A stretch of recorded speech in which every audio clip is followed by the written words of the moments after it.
السلام علیکم، میں ہوں کمیل، آپ دیکھ رہے ہیں کمیل سپیکس۔ آج میں آپ کے سامنے جس ٹاپک پہ بات کر رہا ہوں وہ تھمبنیل سے آپ کو اندازہ ہو بھی چکا ہوگا، لیکن جن دوستوں نے تھمبنیل نہیں دیکھا ان کے لیے میں آپ بتا بھی دیتا ہوں کہ آج میں تحریک انصاف کی حکومت کا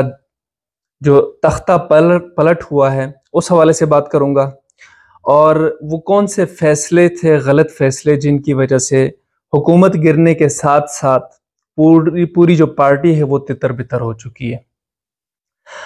اس حوالے سے میں نے چند نکات جو ہیں، کیونکہ ویڈیو تھوڑی لمبی ہو رہی ہے اس لیے میں نے چند نکات اپنے پاس نوٹ کر کے رکھے ہیں، تو اسی نکات کے اوپر میں بات کروں گا۔ ویسے جب اگست 2018 کو عمران خان صاحب نے پاکستان کے 22ویں وزیر اعظم کے طور پہ جب حلف اٹھایا تھا تو اس وقت پوری قوم جو ہے سمیت ہم کے پر امید تھی، خوش تھے کہ کئی دہائیوں سے چلنے والا ایک سلسلہ جو ہے وہ ٹوٹ چکا ہے، سیاسی خاندانوں کے اندر جو ایک سیاسی موروثیت چلی آ رہی تھی وہ ختم ہو چکی ہے، اور عمران خان صاحب تبدیلی کے نعرے کے ساتھ عوام میں سے ایک ایسا بندہ اٹھا ہے جو عوام میں سے ہی تھا، کوئی پیچھے اشرافیہ سے اس کا کوئی خاص تعلق نہیں تھا، کسی بڑے وڈیرے کا بیٹا نہیں تھا، تو پوری قوم اس وقت پر امید تھی اور یقین کیا جا رہا تھا کہ انشاءاللہ عمران خان صاحب کچھ ایسا کریں گے کہ پاکستان جلد ہی ترقی بھی کرے گا اور پاکستان سے کرپشن جیسے اور ظلم جیسے اور ناانصافی کی جو چیزیں ہیں وہ ساری ختم ہو جائیں گی، اور پاکستان جو ہے وہ جلد ایک ترقی یافتہ ممالک کی لسٹ میں شامل ہوگا۔ اس کے بعد پھر عمران خان صاحب نے حلف اٹھایا، حلف اٹھانے کے بعد ماشاءاللہ سے انہوں نے جو کابینہ چوز کی تو اس وقت انہوں نے ابتدائی طور پہ بہت اچھے اقدامات بھی کیے۔ شروع کے وہ 100 دن آپ کو یاد ہوں گے، انہوں نے پہلے کہا تھا کہ بھئی ہم 100 دن کے اندر ایسا کریں گے کہ انشاءاللہ پہلے کسی نے بھی نہیں کیا ہوگا۔ پھر جس وقت 100 دن پورے ہوئے تو اس وقت عوام نے مطالبہ شروع کر دیا، بھئی آپ نے 100 دن کی کارکردگی کیا آپ عوام کے سامنے لائیں۔ اس وقت ایک پورے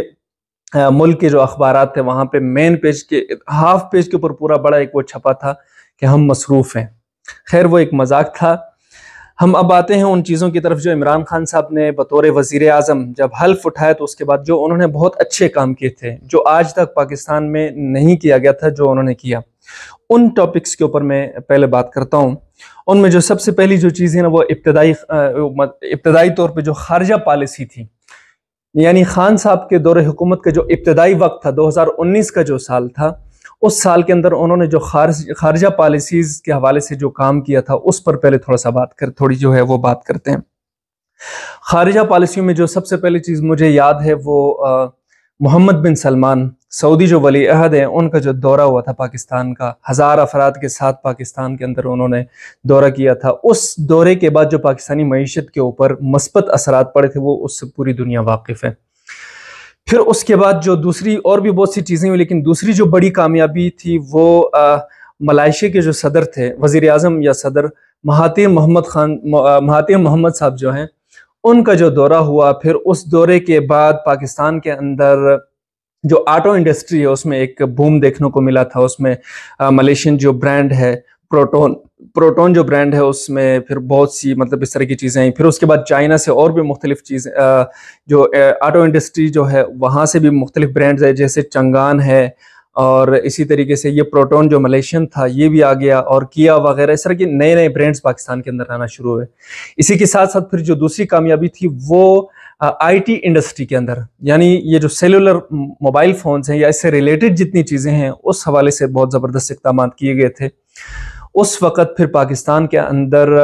چائنیز جتنی کمپنیاں ہیں یا پھر کورین کمپنی سیمسنگ وغیرہ اس طرح کے جو بڑے بڑے برانڈز ہیں انہوں نے اپنے جو مینوفیکچرنگ یونٹس ہیں وہ پاکستان کے اندر لگانے شروع کیے تھے۔ یہ میں وہ چیزیں گنوا رہا ہوں جو عمران خان صاحب نے اپنے دور حکومت میں ابتدائی طور پہ بہت زبردست خارجہ پالیسی اپنائی تھی، جس کے ثمرات ہمیں ان چیزوں کے اندر بڑھوتری اور مثبت جو اثرات تھے نا اس کی صورت میں ہمیں دیکھنے کو ملے تھے۔ اچھا یہ وہ چیزیں تھیں۔ پھر اس کے بعد جو خارجہ پالیسیز میں سے ایک اور چیز، یونائٹڈ نیشنز کے اندر جب عمران خان صاحب نے خطاب کیا تھا تو اس وقت عمران خان صاحب نے اقوام متحدہ کے اندر عالم اقوام کے سامنے ناموس رسالت کا جو مقدمہ تھا اس کو بہت احسن طریقے سے انہوں نے رکھا تھا۔ اس حوالے سے اس وقت ہم نے اس وقت بھی تعریف کی تھی، پورے مذہبی طبقے نے اس چیز کو سراہا تھا، پوری دنیا میں عمران خان صاحب کے اس اقدام کو سراہا گیا کہ ناموس رسالت کے حوالے سے اقوام عالم کو بہت احسن انداز سے عمران خان صاحب نے سمجھایا کہ یہ معاملہ ہمارے نزدیک جو مسلمان ہیں ان کے نزدیک ناموس رسالت کتنا حساس معاملہ ہے، اس کو بہت اچھے طریقے سے وہ جو دل کا درد اور جسم کا درد، وہ جو فزیکلی اور ہارٹ پین کا ایک مثال دے کے سمجھایا تھا۔ اس چیز کے بعد پوری دنیا میں عمران خان صاحب کو ایک بہت زیادہ مسلمانوں کی اس میں پذیرائی ملی تھی۔ پھر اس میں دوسرا جو یونائٹڈ نیشنز کے اندر جو اسلامو فوبیا کے حوالے سے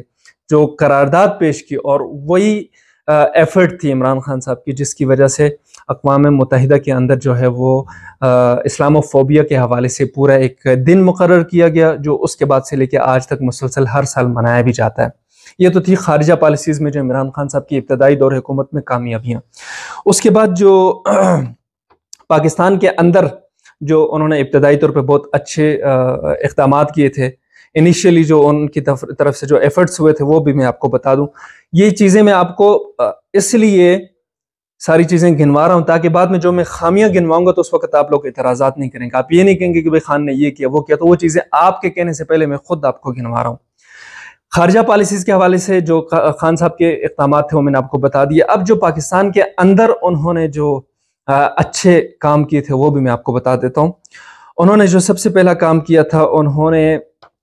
احساس پروگرام جو پاکستان کے اندر لانچ کیا تھا،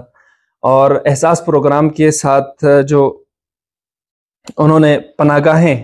جو مزدور طبقہ ہے جو اپنے شہروں سے دور جا کے کسی اپنے گاؤں دیہات کو چھوڑ کے دور دراز بڑے شہروں میں جیسے راولپنڈی، اسلام آباد ہے، کراچی ہے، لاہور ہے، یا اس طرح کے دیگر بڑے شہروں میں جا کے جو مزدوری کرتے تھے، اور ان کی آمدنی اتنی نہیں ہوتی تھی کہ وہ اپنا گزر بسر جو کماتے تھے وہ اپنے اوپر خرچ کریں تو پیچھے فیملی کو بھیجنے کے لیے کچھ نہیں بچتا تھا، تو اس حوالے سے ان کی رہائش اور ان کے کھانے پینے کے حوالے سے عمران خان صاحب نے جو پناہ گاہیں بنائی تھیں وہ بھی ایک بہت اچھا اقدام تھا۔ اور جو احساس پروگرام تھا، احساس پروگرام جو ہے اس میں تقریباً کئی جو لوگ ہیں، یعنی لاکھوں کروڑوں لوگوں کو اس جو احساس پروگرام کے تحت ماہانہ جو پیسے ملتے تھے یا سالانہ حساب سے، اس کی جو ایگزیکٹ چیز ہے وہ آپ ڈیٹیلز میں جا کے سرچ کر کے دیکھ سکتے ہیں۔ اور اس کے بعد جو تیسرا اقدام تھا وہ صحت کے حوالے سے تھا، صحت کارڈ جو عمران خان صاحب نے ایشو کیا تھا۔ صحت کارڈ جو ہے اس میں عمران خان صاحب نے شروع میں تو دعویٰ کیا تھا کہ ہم 8 کروڑ لوگوں کو صحت کارڈ دیں گے، لیکن اس کے بعد پھر کتنے لوگوں کو ملا اس کا صحیح اندازہ نہیں، لیکن پھر بھی ایک بہت بڑی تعداد تھی جس نے صحت کارڈ کو لیا۔ میرے اپنے جاننے والوں میں سے بہت سے لوگوں کو جانتا ہوں، ایون کہ میری اپنی فیملی کے بہت سے لوگ ہیں، یعنی ہمارے خاندان کے، ہماری اپنی فیملی نہیں، ہمارے خاندان کے جو لوگ ہیں انہوں نے صحت کارڈ لیا، اور ان میں سے بہت سے لوگوں نے اپنی بیماریوں کا علاج کروایا مفت میں، اس کا میں خود گواہ بھی ہوں۔ خان صاحب کی جو حکومتی جو فگرز ہیں انہوں نے جو دعویٰ کیا تھا اس کے مطابق تو انہوں نے کہا تھا کہ ہم نے 8 کروڑ لوگوں کو صحت کارڈ دیے، اور فی بندہ جو صحت کارڈ کے اوپر 27,20,000 روپے تک جو ہے وہ مفت علاج جو ہے مختلف ہاسپٹل سے وہ کیا جا سکتا ہے۔ اس کے بعد جو ایک اور جو حسن قدم تھا وہ بلین ٹری کا جو انہوں نے پروجیکٹ شروع کیا تھا۔ اس میں بہت مذاق بھی بنا، لوگوں نے کہا بھائی بلین ٹریز کا یہ بالکل اسی طرح جس طرح انہوں نے کہا تھا کہ ہم 300 ڈیم بنائیں گے اور اتنے 50,000 گھر یا پتہ نہیں اتنے بنائیں گے، تو اس طرح اس میں صداقت نہیں ہے بولا تھا۔ ٹھیک ہے، جس طرح انہوں نے کہا کہ 1 بلین جو ہے ہم لگائیں گے تو عین ممکن ہے کہ پورے یعنی 1 ارب درخت نہ بھی لگائیں، لیکن یہ جو منصوبہ ہے یہ کسی حد تک کامیاب ہوا ہے، اور اس کے جو عینی شاہدین ہیں وہ KPK کے لوگ ہیں ہمارے اپنے اس ریجن کے اندر، ہزارہ کے اندر، اور ایون کہ جب ہم اس ٹائم گلگت شفٹ ہوئے تھے وہاں پہ میں نے خود دیکھا شجرکاری کے اعتبار سے گورنمنٹ کی طرف سے ہزاروں قسم کے مطلب تعداد میں درخت آتے تھے، لوگوں کے اندر تقسیم ہوئے، لوگوں نے لگایا، بعض حکومت کے اپنے افراد نے خود بھی لگایا، یہاں ایبٹ آباد کے مختلف علاقوں میں بھی لگے۔ اسی طریقے سے KPK کے مختلف جو بنجر زمینیں تھیں ان کے اوپر وہ درخت لگائے گئے ہیں۔ حکومت نے تو یہ دعویٰ کیا تھا کہ بھئی ہم نے 35,000 ایکڑ جو بنجر زمین تھی اس رقبے پر ہم نے درخت لگائے، اور یہ جو منصوبہ تھا نا یہ خان صاحب نے وفاقی حکومت سے پہلے KPK میں جب یہ 2014 میں سلیکٹ ہوئے تھے اس وقت عمران خان صاحب نے یہ پروجیکٹ شروع کیا تھا، اور اس میں کسی حد تک کامیابی بھی تھی۔ باقی اب آتے ہیں خان صاحب کی جو ناکامیاں تھیں اس کی طرف ہم بھی آتے ہیں۔ پہلے میں ناکامیاں گنواتا ہوں خان صاحب کی اپنی جو یعنی ملک کے اندر جو انہوں نے چیزیں کی تھی اس حوالے سے میں آپ کو بتاتا ہوں۔ جو مجھے سمجھ آتی ہیں، جو چیز مجھے نظر آئی، ہو سکتا ہے میں اپنے نقطہ نظر میں غلط بھی ہوں، آپ لوگ اس سے اختلاف کر سکتے ہیں، آپ کا حق ہے، لیکن جو چیز مجھے سمجھ آئی ہے اس حساب سے عمران خان نے جو غلطیاں کی تھی یا جو وعدے کر کے وعدے نبھائے نہیں تھے جس کی وجہ سے عوام سے متنفر بھی ہوئی تھی، تو وہ چیزیں میں آپ کے سامنے رکھنا چاہتا ہوں۔ یہ وہی وجوہات ہیں جس کی وجہ سے تحریک انصاف کی جو حکومت جب 2018 میں عمران خان صاحب نے حلف اٹھایا تھا تو اس وقت کوئی سوچ بھی نہیں سکتا تھا کہ بھئی 3 یا 3.5 سال کے اندر ان کا جو تخت ہے وہ پلٹ دیا جائے گا اور پھر اس طریقے سے پارٹی کو تہس نہس کیا جائے گا کہ جو سوچ بھی نہیں سکتا۔ آج کل جو ہو رہا ہے وہ آپ کے سامنے۔ اچھا، ایک چیز میں آپ یہاں پہ کلیئر کر دوں کیونکہ لوگ پھر یہاں پہ وہ اعتراض کریں گے، بھائی میں یہاں پہ وہ چیزیں نہیں گنوا رہا جو اسٹیبلشمنٹ اور عمران خان کے ساتھ آپس کے جو تعلقات اور رنجشوں کی وجہ سے جو سخت چیزیں ہوئی، پھر اسٹیبلشمنٹ نے عمران خان کے اوپر جو چیزیں کی جس کی وجہ سے پارٹی کو توڑوایا زبردستی سے، میں اس چیز پہ بات نہیں کر رہا۔ میں نے شروع ہی کہا کہ میں وہ خامیاں اور خوبیاں آپ کے سامنے رکھوں گا جو عمران خان صاحب کی ذاتی ہیں، یعنی وہ غلط فیصلے یا وہ خامیاں جو عمران خان صاحب نے خود کیے، اسٹیبلشمنٹ کی اس کے اوپر میں بات نہیں کر رہا، میں عمران خان صاحب کی اس پہ بات کر رہا ہوں۔ تو عمران خان صاحب نے جو ووٹ لیا تھا جس کی وجہ سے عمران خان صاحب کو پاکستان کا اقتدار ملا تھا، پوری قوم جو پر امید بھی ہوئی تھی، ایک تبدیلی کا نعرہ لگایا گیا کہ ہم تبدیلی لائیں گے، تو وہ تبدیلی متوقع بھی یعنی متوقع جو تبدیلی تھی اس حوالے سے لوگوں نے ان کو ووٹ دیا تھا۔ ان میں جو سب سے پہلا اور سب سے بڑا جو نعرہ تھا جس کی بنیاد پہ ووٹ لیا گیا تھا وہ عمران خان صاحب نے احتساب کا نعرہ لگایا تھا۔ عمران خان صاحب نے بڑے وثوق کے ساتھ کہا تھا کہ میں ان چوروں اور لٹیروں کو جنہوں نے ملک کا پیسہ اربوں روپے جو انہوں نے یہاں سے منی لانڈرنگ کے ذریعے ملک سے باہر لے کے گئے ہیں، چوری کیا ہے، کرپشن کیا، میں اس سب کو واپس لاؤں گا۔ آپ کو عمران خان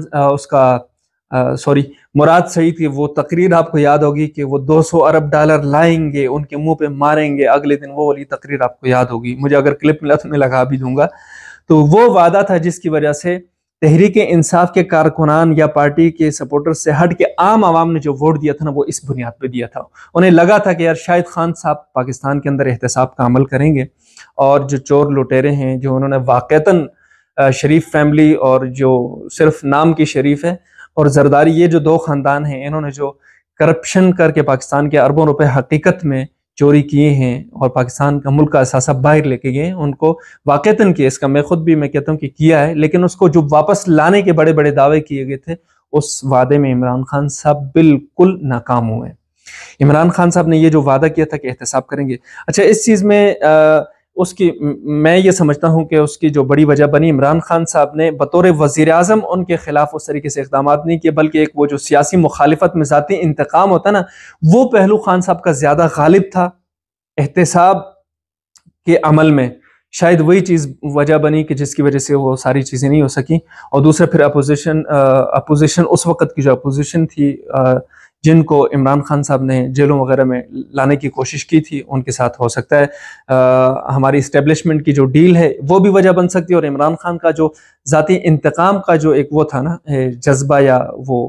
احساس، وہ اس کے اوپر غالب تھا، شاید اس وجہ سے احتساب کا پورا عمل نہیں ہو سکا۔ اس کی وجوہات بہت سی ہو سکتی ہیں، اسٹیبلشمنٹ کی مداخلت بھی ہو سکتی ہے، ان کی طرف سے NRO بھی ہو سکتا ہے، لیکن لب لباب یہ ہے کہ عمران خان صاحب نے جس بنیاد پہ ووٹ لیا تھا کہ میں احتساب کروں گا، وہ احتساب نہیں کر سکے،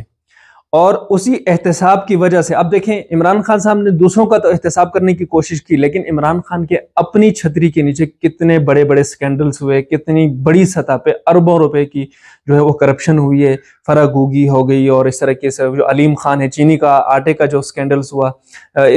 ان کے اندر اربوں روپے کی جو وہ کرپشن ہوئی تھی، جو عمران خان صاحب نے حکومت لی ہی کرپشن کے خلاف، لیکن انہی کی حکومت کے اندر جب کرپشن ہوئی تو اس کے خلاف عملی اقدام نہیں کیا گیا۔ اگرچہ جہانگیر ترین صاحب اور علیم خان صاحب ان لوگوں کو پارٹی سے نکال دیا، وہ آپس میں تو ہو گئے، لیکن جو ہونا چاہیے تھا اس طریقے کا احتساب نہیں ہو سکا، اور پھر اور بھی بہت سارے الزامات ہیں، وہ اس کی تفصیلات آپ لوگ دیکھتے رہتے ہیں۔ یعنی ایک بنیادی وجہ یہ تھی کہ عمران خان صاحب نے احتساب کا وعدہ کر کے ووٹ لیا تھا لیکن احتساب کو پورا نہیں کیا، جس کی وجہ سے عام عوام کا عمران خان صاحب کے اوپر سے اعتماد ہٹ گیا۔ دوسری جو چیز تھی جو میں نے یہاں پہ نوٹ کیا ہے کہ عمران خان صاحب نے جو کابینہ بنائی تھی نا، اس کابینہ کے اندر نااہل لوگوں کو عہدے دیے گئے تھے چند افراد کو چھوڑ کے. مطلب بہت کم لوگ ایسے تھے کہ جو ان عہدوں کے ان منصبوں کے اہل تھے جن کے اندر صلاحیت بھی تھی اور وہ اس چیز میں ڈیلیور بھی کر سکتے تھے. لیکن زیادہ تر ایسے لوگوں کو کابینہ کے اوپر وزارتیں عمران خان صاحب نے دی تھیں, جیسے فواد چودھری صاحب ہو گئے, اور اسی طریقے سے وزیر خزانہ 3 سال کے اندر 3 وزیر خزانہ تبدیل ہوئے. تو یہ نااہل لوگوں کو جب ایک منصب پہ بٹھائیں گے تو پھر ظاہر سی بات ہے وہ اس طریقے سے ڈیلیور بھی نہیں کر پاتے. تو عمران خان صاحب نے جو اپنی کیبنٹ کی جو ٹیم چنی تھی, اس ٹیم کی چناؤ میں ان سے غلطی ہوئی ہے. ہو سکتا ہے وہ کسی سفارش کی وجہ سے غلط لوگوں کو چنا ہو, یا ذاتی تعلقات یا ذاتی اپنے ہو, جو بھی ہو. عمران خان صاحب کھرے لوگوں کو سامنے نہیں لا سکے, جس کی وجہ سے یہ احتساب کا عمل بھی نہیں ہوا, اور ترقی اپنے جو شعبے کے اندر وہ بھی نہیں کر سکے, ڈیلیور لوگ نہیں کر سکے. بار بار وزارتیں چینج ہوتی تھی, اور پھر پنجاب کی جو وزارت اعلیٰ ہے اس کے اندر عثمان بزدار صاحب کو لائے تھے جن کو نہ بولنا آتا تھا نہ کچھ اور, بس لا کے ڈمی کے طور پہ بٹھا دیا. کتنے اختلافات ہوئے, کتنے پارٹی کے اندر سے, یعنی ان کے جو وزراء آپس میں بھی ان کا آپس میں سیاسی اختلافات اور ایک پیج پہ نہ ہونے کی وجہ سے پھر خان صاحب کی جو کابینہ تھی نا, جو افراد اور ٹیم چنی تھی, وہ ٹیم ناکام ہے, جس کی وجہ سے خان صاحب بھی ناکام ہوئے. اور اس کے بعد جو کون سی چیز تھی جی, ہاں ایک جو نقطہ میں نے نوٹ کیا ہے جس کی وجہ سے عمران خان صاحب کو ناکامی ہوئی. عمران خان صاحب نے جو نظریاتی لوگ تھے نا ان کو چھوڑ کے ہر علاقے سے الیکٹیبلز کو چنا تھا. میں اپنے اس ریجن کی بات کرتا ہوں, یہاں پہ ہم بچے تھے اس وقت سے, ہم 90s کے بعد سے جب تحریک انصاف شروع ہوئی تھی تو یہاں پہ آصف زبیر شیخ صاحب ایک تھے, تقریباً 10-12 سال ہر جگہ پہ وہ تحریک انصاف کے لیے کام کرتے تھے. یہ میں ان کا نام اس لیے لے رہا ہوں کہ جن کو ہم نے خود اپنی آنکھوں سے دیکھا ہے.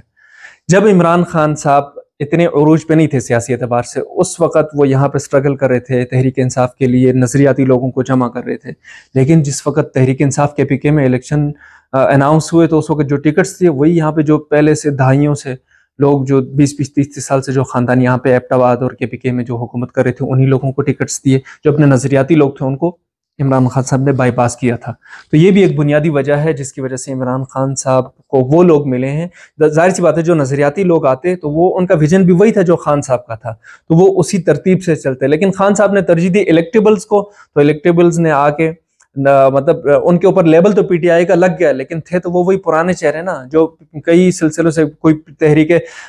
پیپلز پارٹی چھوڑ کے آیا تھا, کوئی کاف لیگ چھوڑ کے آیا تھا, کوئی نون لیگ چھوڑ کے آیا تھا. تو وہ وہی لوگ تھے جو پرانے, جو کرپٹ بھی تھے اور جو ایک پرانے ترتیب پہ چلے آ رہے تھے. خان صاحب کا جو ویژن تھا اس کو لے کے نہیں چلے, بلکہ وہ اپنی اس ترتیب پہ کے ساتھ چلیں. صرف ٹھپا کس کا لگا, بلے کا ٹھپا لگا. تو یہ بھی ایک بنیادی وجہ تھی خان صاحب کی ناکامی کی. اور پارٹی کے اندر جو نظریاتی لوگ تھے نا انہوں نے پارٹی کو چھوڑنے کی جو بنیادی وجہ تھی یا پارٹی سے الگ ہونے کی وجہ تھی وہ ایک بنیادی وجہ بھی یہ بھی ہے. اب دیکھیں اس کا نقصان کیا ہوا. ابھی جس وقت اسٹیبلشمنٹ کی طرف سے ذرا سا دباؤ آ گیا تو الیکٹیبل سارے بھاگ گئے, ایک وہ کر کے پریس کانفرنس کر کے بھاگ رہے ہیں. اگر یہی لوگ نظریاتی ہوتے تو کبھی بھی اس طریقے سے نہ چاہتے ہیں. ابھی بھی تحریک انصاف کے اندر جو نظریاتی لوگ فرنٹ پہ ہیں وہ ابھی بھی خان صاحب کے ساتھ ڈٹے ہوئے ہیں. ایک ہی وجہ تھی. اب آتے ہیں خارجہ پالیسیز کے حوالے سے خان صاحب کی جو بہت بڑی غلطیاں تھی یا غلط فیصلے تھے جن کی وجہ سے خان صاحب کی حکومت گری ہے اور اسٹیبلشمنٹ اور خان صاحب کے درمیان ایک کلیش آیا ہے. ان میں جو چیز مجھے سمجھ آتی ہے وہ سب سے پہلی جو چیز ہے نا, خان صاحب کا جو روس کا جو دورہ تھا. دیکھیں امریکن بلاک کو چھوڑ کے رشین یا چائنا بلاک میں داخل ہونا, یہ اس کو میں کریٹیسائز نہیں کر رہا. یہ جو ٹائمنگ تھی نا خان صاحب کی وہاں پہ روس میں جا کے دورہ کیا, وہ جو ٹائمنگ تھی وہ ٹائمنگ غلط ہے. کیونکہ اس وقت روس اور یوکرین کی جنگ چھڑ چکی تھی, پورا یورپ ایک طرف تھا, امریکہ اور بلکہ بہت سارے مسلمان ممالک بھی ایک طرف تھے. اس وقت خان صاحب کو یہ چاہیے تھا کہ نیوٹرل رہتے, کسی بھی اس کا حصہ نہ رہتے. لیکن خان صاحب نے دیکھیں خان صاحب نے بظاہر یہی کہا کہ بھئی ہم اس جنگ میں نیوٹرل ہیں, لیکن خان صاحب نے روس کا دورہ کیا اور باوجود پاکستان کے جو مقتدر لوگ ہیں ان کے مشورہ یہی دیا گیا کہ بھئی آپ اس وقت دورہ نہ کریں. اس کے باوجود خان صاحب نے جا کے دورہ کیا اور اس دورے کی وجہ سے جو دنیا کے سامنے امپریشن کیا وہ یہ کہ بھئی رشیا کا پارٹنر ہے. تو یہ چیز مجھے سمجھ آتی کہ خان صاحب کی جو خارجہ پالیسیز تھی ان میں سے جو سب سے بڑی غلطی تھی وہ یہی تھی جس کی وجہ سے پاکستان کو بیرون ممالک خاص کر یورپین کنٹریز، یورپی یونین اور اس طرح کے جو اس بلاک کا جو حصہ ہے ان ممالک کے اندر پاکستان کو ایک تنہائی دیکھنے کو ملی. یہ ایک بنیادی وجہ تھی.